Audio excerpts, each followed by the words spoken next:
नामदार योगेश रामदासजी कदम साहेब बोलत आहेत. भगवान बिरसा मुंडा यांचा जागतिक आदिवासी दिनाच्या निमित्ताने आज अकोले तालुका येथे भव्य रॅली आणि या जाहीर सभेच्या निमित्ताने व्यासपीठावर उपस्थित शिर्डी लोकसभा मतदारसंघाचे खासदार सन्माननीय भाऊसाहेब वाघचौरेजी, माझे विधिमंडळातील सहकारी, आपल्या जिल्ह्याचं उमदं नेतृत्व, आमदार सन्माननीय अमोलजी खताळ, उपस्थित शिवसेनेचे अहिलानगरचे जिल्हाप्रमुख कमलाकरजी कोते, उपस्थित आज खऱ्या अर्थाने ज्यांनी सन्माननीय एकनाथ शिंदे साहेबांच्या हृदयामध्ये मनामध्ये आपलं स्थान निर्माण केलंय आणि त्यांच्या सहकार्याने आज इथे भव्य दिव्य अशी ही सभा आणि रॅली आज इथे पार पाडली जाते. खऱ्या अर्थाने माननीय एकनाथ शिंदे साहेबांनी परवाच्या दिवशी रात्री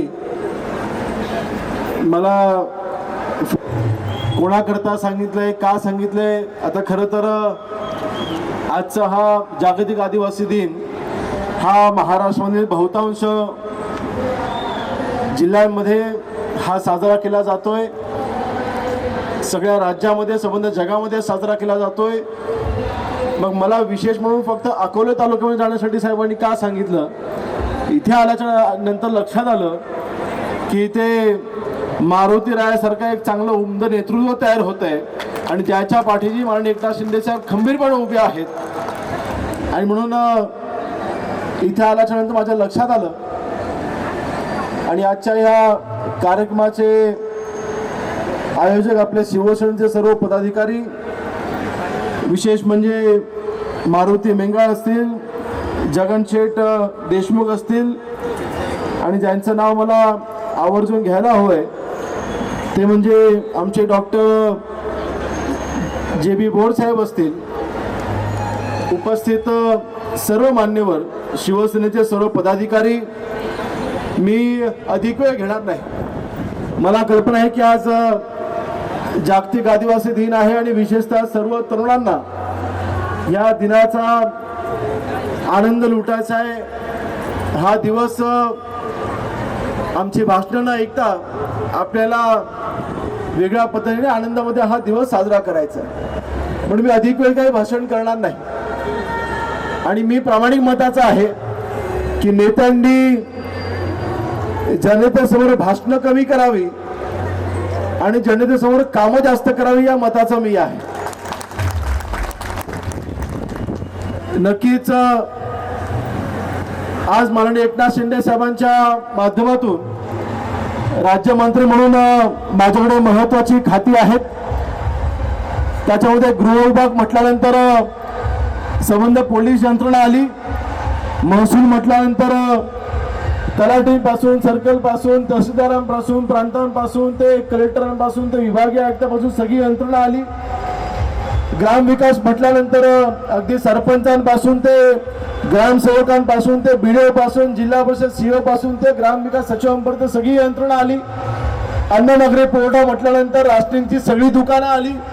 अन्न आणि औषध प्रशासन म्हटल्यानंतर आता आमचे आयुक्त तुकाराम मुंडे साहेबांच्यामुळे हे खातं जरा आता लोकांना कळायला लागलंय. ही सर्व प्रशासकीय यंत्रणा बांधवांना आज माझ्या देखील मतदारसंघामध्ये आज जागतिक आदिवासी दिन आम्ही साजरा करतोय, पण मी जरा वेगळ्या पद्धतीने साजरा करतोय. मी माझ्या मतदारसंघामधील, माझ्या रत्नागिरी जिल्ह्यामधील सर्व आदिवासी बांधवांना मी एका छताखाली आज आणलेला आहे. जवळपास आता आमच्याकडे लोकसंख्या कमी आहे परंतु महत्वाची आहे.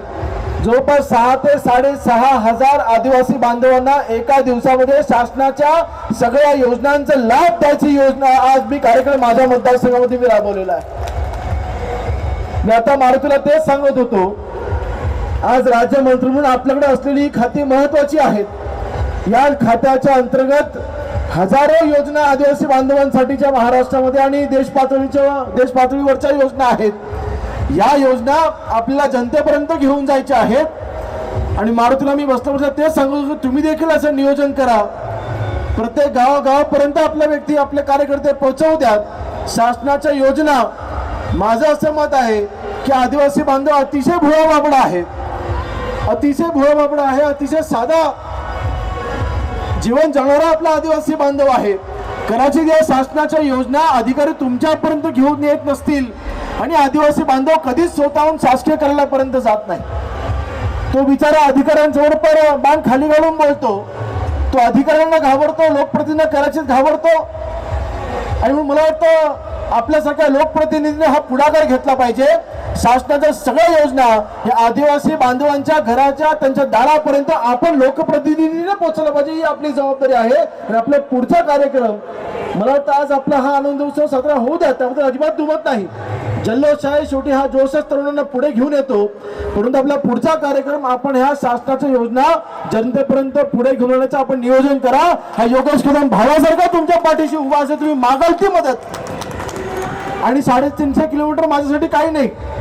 आम्ही एक दिवसभरामध्ये 500-600 किलोमीटर आम्ही सहज गाठतो, काही अडचण नाही, कंटाळा अजिबात नाही. माननीय एकनाथ शिंदे साहेबांनी ज्या विश्वासानं आमच्या खांद्यावरती ही मंत्रिपदाची जबाबदारी दिली आहे, अहो हे मंत्रिपद आम्ही जनतेच्या उपयोगी नाही आणू शकलो तर या मंत्रिपदाला ह्याला काही उपयोग नाही, या मताचा मी आहे. तुमच्या मदतीसाठी आम्ही आहोत, आम्ही तुमचे सेवक आहोत. जनतेच्या योजना तुमच्यापर्यंत पोहोचाव्यात हे आम्ही प्रयत्न केले पाहिजेत.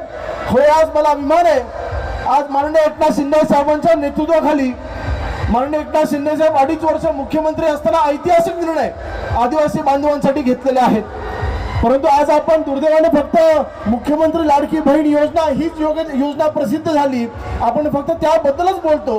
परंतु आदिवासी बांधवांसाठी माननीय एकनाथ शिंदे साहेबांनी देखील अतिशय महत्वाचे निर्णय घेतले. त्याच्यापैकी सर्वात महत्वाचा निर्णय, आजपर्यंत महाराष्ट्राच्या इतिहासामध्ये अनुसूचित जमातीकरिता स्वतंत्र आयोग नव्हतं. ते माननीय एकनाथ शिंदे साहेब मुख्यमंत्री असताना साहेबांनी अनुसूचित जमातीकरिता स्वतंत्र आयोग राज्य स्तरावरती स्थापन केलं. हा निर्णय माननीय एकनाथ शिंदे साहेबांच्या नेतृत्वाखाली झाला. आपल्याकडे अनेक आदिवासी बांधव युवक तरुण आहेत. राज्य स्तरावरच्या आणि केंद्र स्तरावरच्या ज्या कॉलेजच्या ऍडमिशनच्या व्हायच्या अगोदर ज्या परीक्षा असतात, जशी नीटची परीक्षा असू द्या किंवा जेईईची परीक्षा असू द्या, या परीक्षाची केंद्र फक्त आदिवासी बांधवांकरिता स्वतंत्र केंद्र एकनाथ शिंदे साहेबांनी चालू केली. ह्याचा आपण लाभ घेतला पाहिजे, ह्याची माहिती आपण तरुणांपर्यंत पोहोचवली पाहिजे.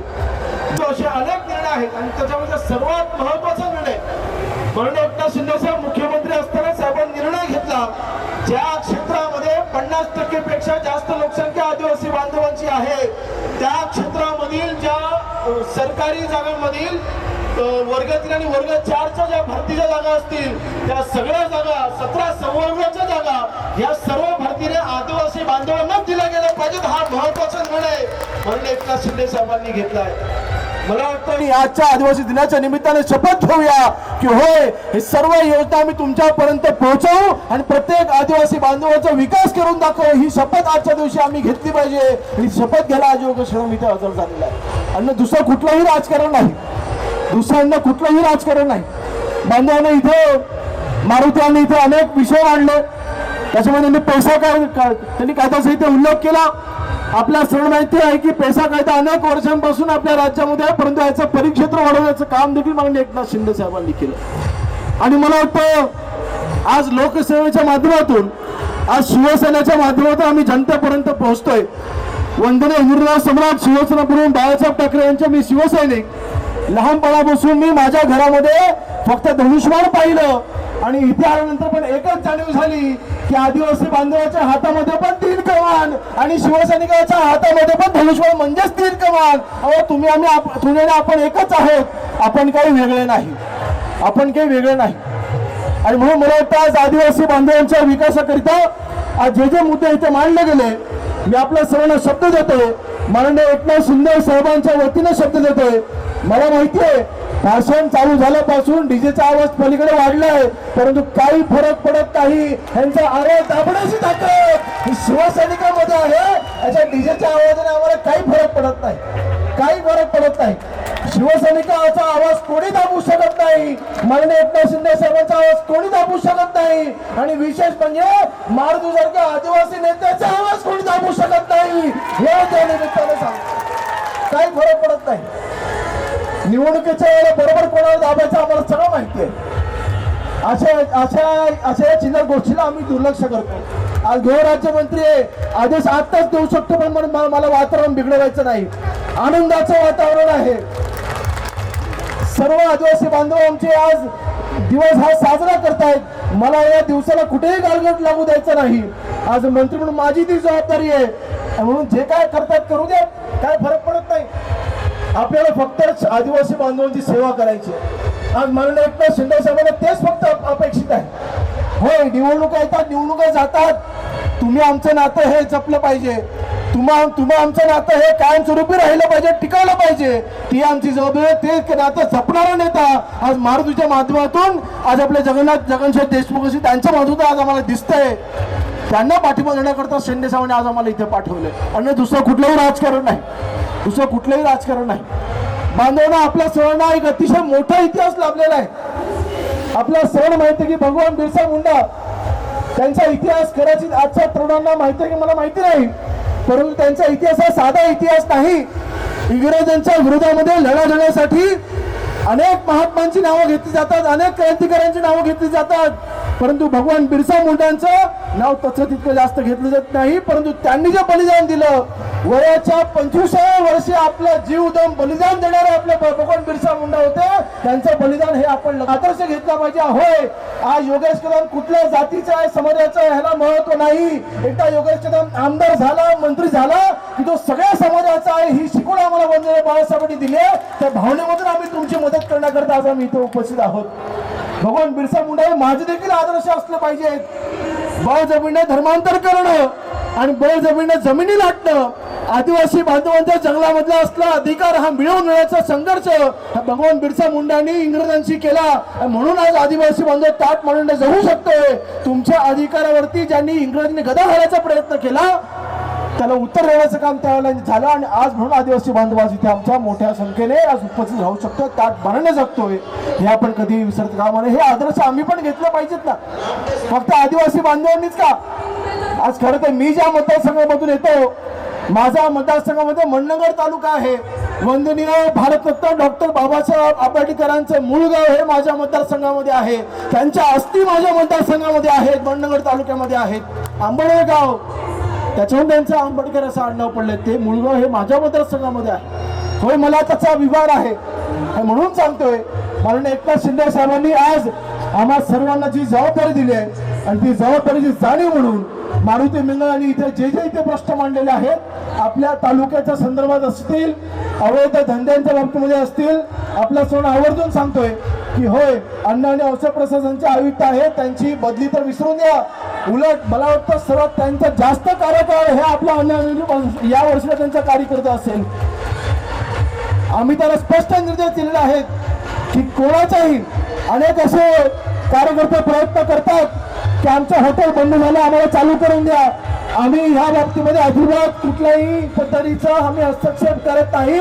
त्यांना पूर्णपणे स्वतंत्र आम्ही आणि पूर्णपणे ताकद, राजकीय ताकद आम्ही दिलेली आहे. त्याची पूर्णपणे अंमलबजावणी होईल. मला वाटतं आपल्या तालुक्यामध्ये आपण राष्ट्रीय पुरवण्याचे देखील इथे विषय मांडले. मी खरं तर आज या भाषणाच्या निमित्ताने एवढंच सांगेन की पुढच्या काही दिवसांमध्ये मी पुन्हा दौरा करणार आहे, आणि त्यावेळेस सर्व प्रशासकीय अधिकाऱ्यांसोबत आपल्या स्वतंत्र बैठका घेईन. आपल्या ज्या काही समस्या असतील सगळ्या अधिकाऱ्यांसोबत आपण तिथे मार्गी लावू. आपल्या महसूलच्या असू द्यात, ग्रामविकासच्या असू द्यात, अन्न नागरी पुरवठ्याच्या असू द्यात, तालुका निहा आढावा आमदार साहेब आपण आपल्या मतदारसंघापासून सुरुवात करू. खासदार साहेब आपल्या जिल्ह्यामधील असलेल्या प्रत्येक तालुक्यामध्ये जाऊन आपण स्वतः मी आढावा घेईन. मी तसा माझे जिल्हा माझे दौरे चालू आहेत. नाशिक जिल्हा मी पूर्ण केलाय, सोलापूर जिल्हा मी पूर्ण केलाय. असे प्रत्येक जिल्हानिहाय प्रत्येक तालुक्यामध्ये आपल्या अधिकाऱ्यांसोबत बैठका आणि त्यासोबतच शिवसैनिकांसोबत अधिकाऱ्यांच्या बैठका. या मंत्रिपदाची ताकद शिवसैनिकांच्या पाठीशी उभी राहिली पाहिजे, या दृष्टीने आपण तिथे काम करतोय. म्हणून आज मी अधिक वेळ घेत नाही. माननीय एकनाथ शिंदे साहेबांनी आपल्याला आज इथे मनपूर्वक शुभेच्छा दिलेल्या आहेत. या आदिवासी दिनाच्या निमित्ताने माननीय एकनाथ शिंदे साहेबांना यायची प्रचंड इच्छा होती, परंतु साहेबांचा दिल्ली दौरा होता, तिथे काही महत्त्वाच्या बैठका होत्या म्हणून साहेबांनी मला सूचना केल्या. परंतु माननीय एकनाथ शिंदे साहेब नेहमी आपल्या पाठीशी आहेत. ते आपल्या जाता येता सर्वांना एकच सांगेल की माननीय एकनाथ शिंदे साहेब ही साधीसुधी व्यक्ती नाही, किंबहुना आपल्या सर्वांना माहिती आहे एकनाथ शिंदे साहेबांचा इतिहास. माननीय एकनाथ शिंदे साहेब हे ठाण्यामध्ये रिक्षा चालवायचे. रिक्षा चालकांपासून ते शाखा प्रमुख शिवसेनेच्या शाखा प्रमुख शिवसेनेचे नगरसेवक झाले, शिवसेनेच्या नगरसेवकापासून शिवसेनेचे आमदार झाले, शिवसेनेच्या आमदारापासून शिवसेनेचे मंत्री झाले, शिवसेनेचे मंत्रीपासून महाराष्ट्र राज्याचे मुख्यमंत्री झाले. परंतु मी रिक्षावाला होतो हे साहेब कधी विसरले नाहीत. रिक्षा चालकांपासून ते मुख्यमंत्री पदाचा प्रवास हा माननीय एकनाथ शिंदे साहेबांचा आहे आणि म्हणून त्यांना गोरगरिबांच्या प्रश्नांची जाणीव आहे. अशा नेत्यांच्या नेतृत्वाखाली आज आम्ही सर्व काम करतो, याचा आम्हाला अभिमान आहे. आम्ही म्हणून जाता एवढंच सांगेन की आपल्या अकोला तालुक्यामध्ये नगर जिल्ह्यामधील आदिवासी बांधवांच्या सर्व समस्या ह्या आमच्या डोळ्यासमोर आहेत. तुमचं जीवन हे व्यतीत होणार नाही. तुमच्या जीवनामध्ये आनंद ह्या आदिवासी दिनाच्या निमित्ताने पुरतं सीमित न राहता तुमचं अख्खं आयुष्य हे आनंदमय झालं पाहिजे, ह्यासाठी आम्ही झटू. हा शब्द मी आपल्यासमोर देतो आणि अधिपूर्णमध्ये इथेच थांबतो. जय हिंद, जय महाराष्ट्र, जय आदिवासी. आज आदिवासी आनंद मिळाला, बघायला मिळाला. आदिवासींसाठी काय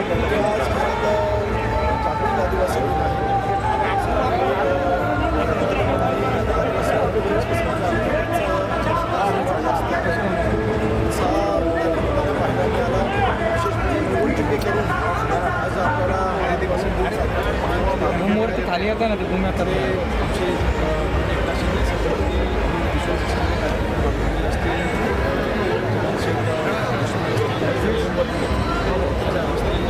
सर्व शिवसेना सहकार्य आज मला संधी मिळाली.